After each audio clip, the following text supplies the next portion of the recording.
This is the beginning of Lyndon's campaign for the Senate in the spring of 1941. He's arriving in Austin, stepping briskly. Herbert Henderson on the left, he was our brain trust then, Ray Roberts on the right, and that's Charlie Marsh, editor of the paper. Here's Herbert Henderson. And there's Harold Young following him. Either then or later, he worked for Vice President Wallace.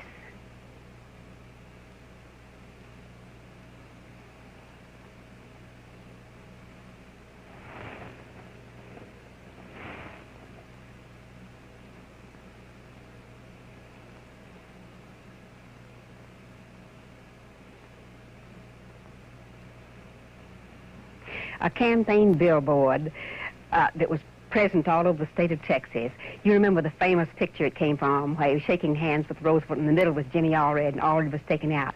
Now here he is, shaking hands with Carol Keach. He's about to begin campaigning by car all over the state with Carol Keach to drive him and Herbert Henderson to go along and help him write speeches. He is leaving Temple, Texas, where he was in the hospital at Scott and White Clinic, at the very beginning of the campaign.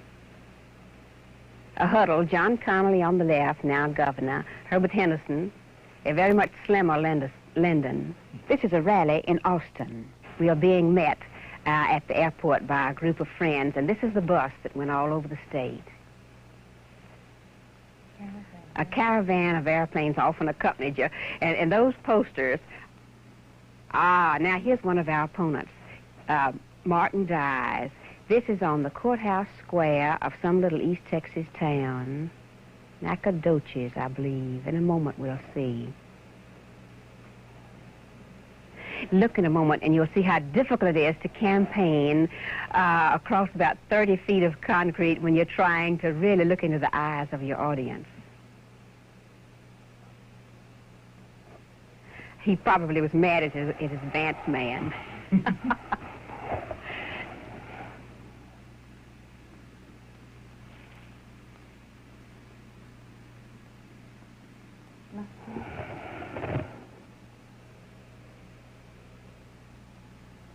Nacogdoches, that's right. You see, your audience in those days wasn't too numerous, and he's giving them all the old glad to see you, partner.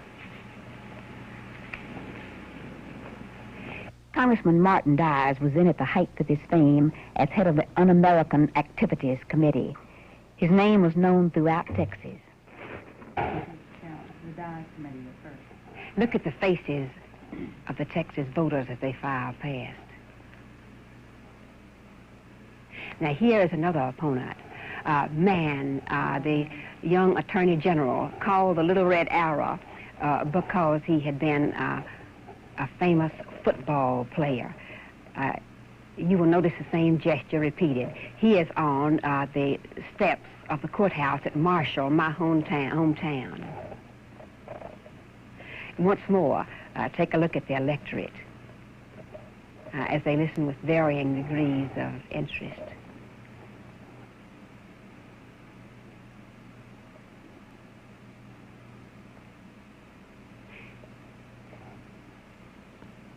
I'm happy to say he's since become one of our strongest friends and supporters. And here is another opponent, W. Lee O'Daniel, who flashed like a comet across the Texas political scene. And this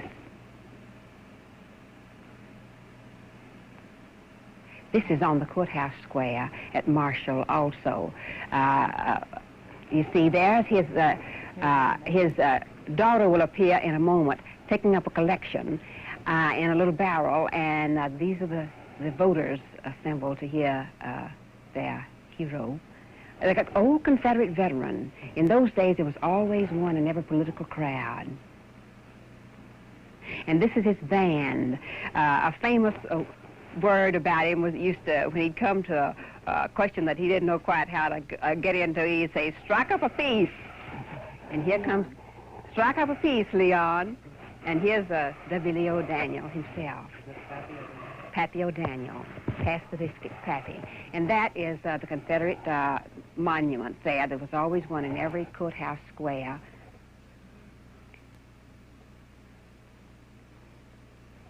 That is his daughter, who later went to Hollywood and is married several times. Molly was her name, very pretty girl.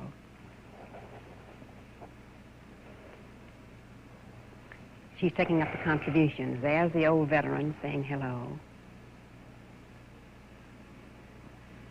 A solitary listener.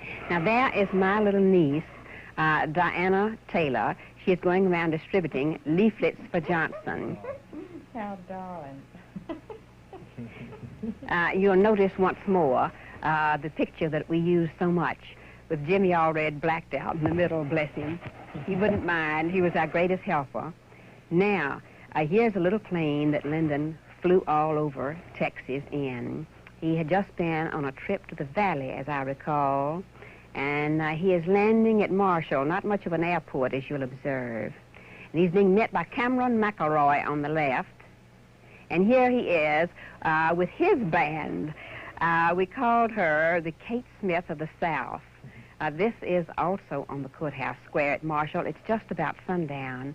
That's why the light is so poor. That is Harfield Whedon, the MC of the show on the right. There's the courthouse square at sunset.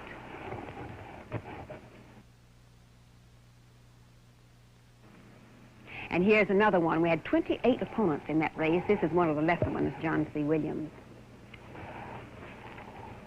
Too bad there wasn't enough light left, because I'd be sure to pick out a lot of friends in the crowd.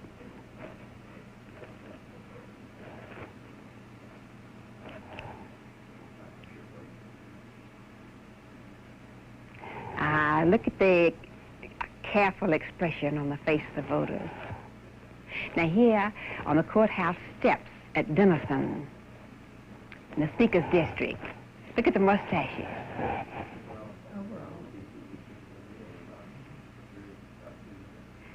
Mustaches and overalls and blue shirts and sweaty faces. It was a hot day. That is Mrs. Ridings, Hope Ridings Miller's mother. Of Bonham.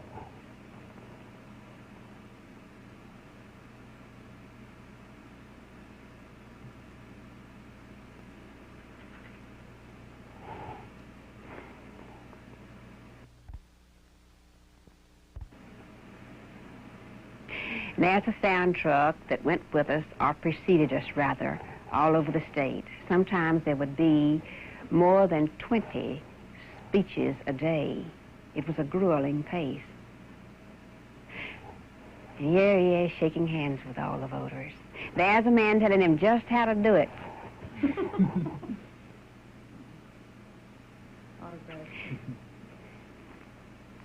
And here are the state headquarters in the Stephen F. Austin Hotel in Austin. Rose Groves, Jean Lassiter.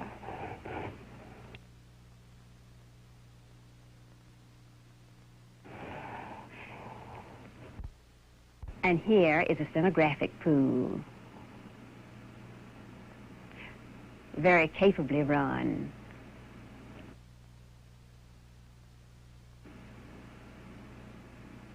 And there's Betty Long, Mrs. Bob Long, one of my...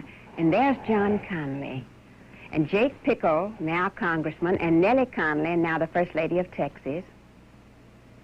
Mary Rather, our secretary for ages. Dub Singleton of Houston. John, weary at the end of a day's work. Herbert Henderson's younger brother, Charles.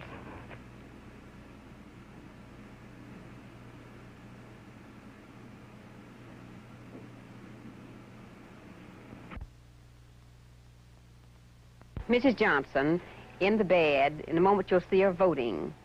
And a bunch of the girls waiting to receive us in Temple. Mrs. Johnson is in the hospital at Temple. Harold Young. And here is Lyndon being met by a group of young supporters. Buck Hood, Carol Keats, who drove us all over Texas, editor of a small-town newspaper now. Son-in-law of Sam Ford, and there I am. That hat and suit went all over Texas. A night rally.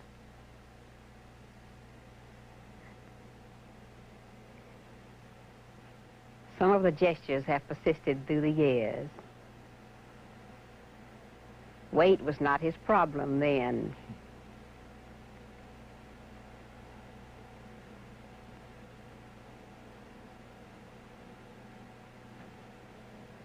Sometimes he'd sweat down 3 or 4 suits a day.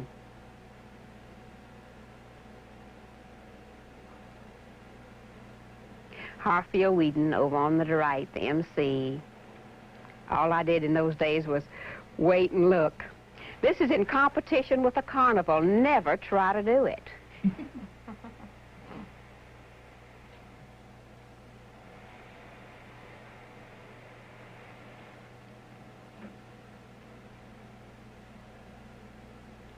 I believe that this rally was in Dallas.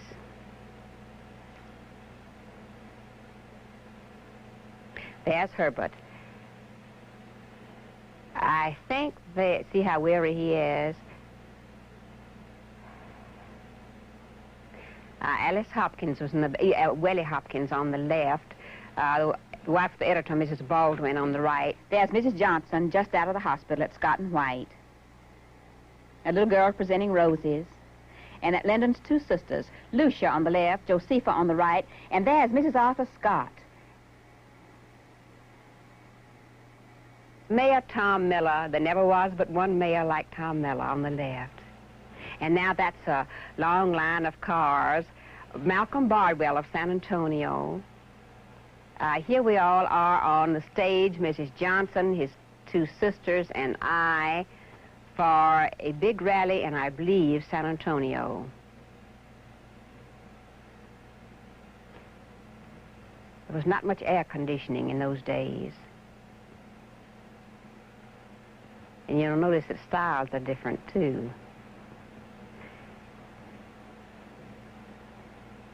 Ellie Jones in the back. My old familiar hat and suit. Ed Cape of San Marcos, great lawyer, great friend. Dottie McElroy, with whom Lyndon had a date the first night we met. Ellie Jones on the right. There's Mr. Ed Cape at his summer retreat where we've had so many happy times. Jean Boehringer Lassiter, who introduced me to Lyndon. My brother, T.J. Taylor of Jefferson. He was our county manager in Marion County in Deep East Texas in every election that we were ever in. His wife, Sarah.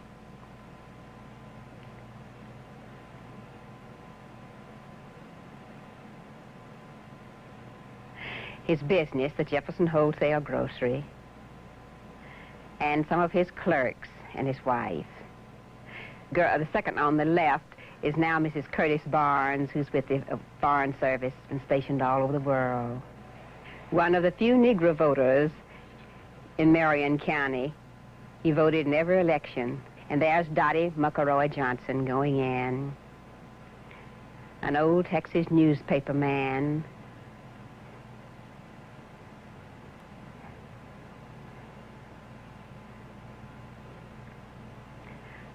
Mayor Reese Lockett of Brenham, Roy Hopkins of Houston, the best campaigner that ever was. Here's Roy.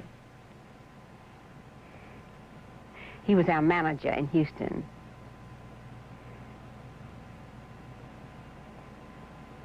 Put in just about as many hours and as much vitality as Lyndon did. There is a very weary candidate at the end of some long hours. Back with our entertainers once more. Harfield Whedon always managed somehow to be immaculate. Good showmanship, too. Notice the flag.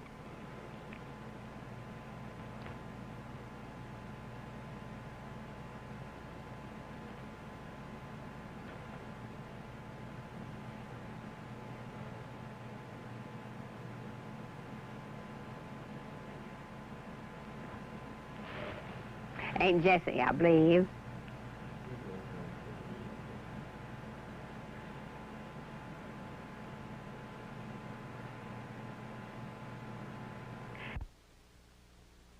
Now, here we are in Blanco. It is election day, and Lyndon has stopped in Blanco to see some of the hometown folks. Here we are walking up to the courthouse in Johnson City. That was the sheriff, Casparis. Here we are voting in the old county courthouse in Johnson City. Notice the big X. There's Lyndon with his mother. And here am I. At least I had a different blouse. There's the sheriff, Mr. Casparis. He's telling him how it ought to have been done. Lyndon and his mother on the front porch of the house where he spent his growing up years. His cousin, Tom Martin, master of ceremonies. There's Uncle Tom Johnson. Tom Martin's waving his arms. There's the assembled citizenry of Johnson City welcoming their hometown boy. The last day of the campaign. Colonel E.O. Thompson. And there on the platform with us is Dr. C.E. Evans, president of Southwest Texas State Teachers College, gave Lyndon his first job. Nobody got more enthusiasm out of that campaign than he did. That's the porch of the... Tom Martin on his left. It's the porch off the house. And there is Mrs. Johnson making a speech, and a very wonderful speech it was. I can remember it still. Porch of the boyhood home in Johnson City, I think. The porch of the boyhood home in Johnson City. Well, Lyndon there from about 1913 until we married, except when he was off at college on a job. There's Dr. Evans. How happy he was. There's Aunt Frank, Mrs. Martin, from whom we later bought the ranch house where we now live. Mrs. Glidden, the postmistress. One of the old trail drivers. There was always an old trail driver at every one of our speeches in those days. There are no more left. And here is the barber shop in Johnson City. Once Lyndon, aged about 8 or 10, had a shoe shining job in just such a barber shop. I think it was across the street then, and most of his customers were returned servicemen from the First World War. He put an ad in the Johnson City Record Courier, best shine in town, but his daddy didn't like it at all. And there's Lyndon in front of Casparis Cafe greeting some of the old-timers, and there's Corky Cox, his little cousin. And look at the headline. This is the night of the election. Johnson leads in state. And there's Lyndon with Carol Keach watching the returns. And Lyndon's mother and his sister Rebecca on the left, his sister Lucia. There's Lyndon and there's me. We're watching what's happening. Bill Deason on the right. Mr. and Mrs. E.H. Perry, two of the few aristocrats who were with us and wealthy people. Ray Lee, newspaper editor. Vola Mae Odom, Miss Jamie Odom. We lived in the hotel for about 3 days. It was a long count.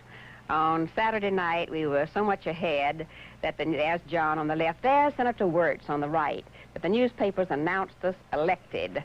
The Texas Election Bureau, which is the Dallas News, gave out our election. We received over 3,000 congratulatory telegrams. We worked toward hiring a staff. There's Mr. Sam Ford, editor of the small-town newspaper in Floresville. There's Mrs. A.J. Wirtz. There we are on the back porch of the senator's home. But to get back to the story, the lead narrowed. Some counties in deep East Texas and Martin Dye's district began to come in on Monday with substantial differences. Here, I think we must be getting the news, and it's getting worse. Now, I think it's still getting worse. It's narrowing on Monday and Tuesday, and on Wednesday, O'Daniel pulled ahead with about 1,300 and something. There's Mary Rather, one smile. That's Gordon Fulcher, editor of the paper. For about 3 days that we lived in the hotel. That's Mrs. Buck Hood, excellent feature story writer. We all putting on a brave front there. The last sequence of this film is Lost. It was just about my favorite. Lost somewhere in the last 20 years and 20 or more moves. It was Lyndon in a rumpled seersucker suit, but a very jaunty smile and a jaunty walk, going out to catch a plane to return to Washington in July of 1941. About a month later, he cast a vote in the House of Representatives to keep the draft at the urgence of Speaker Sam Rayburn. The vote won by a margin of 1. So it was all right that we lost. Sometime you are in the right place at the right time. And sometimes it seasons you and strengthens you and gives you an opportunity to learn. But I'll always remember the campaign of 1941 as just about my favorite campaign.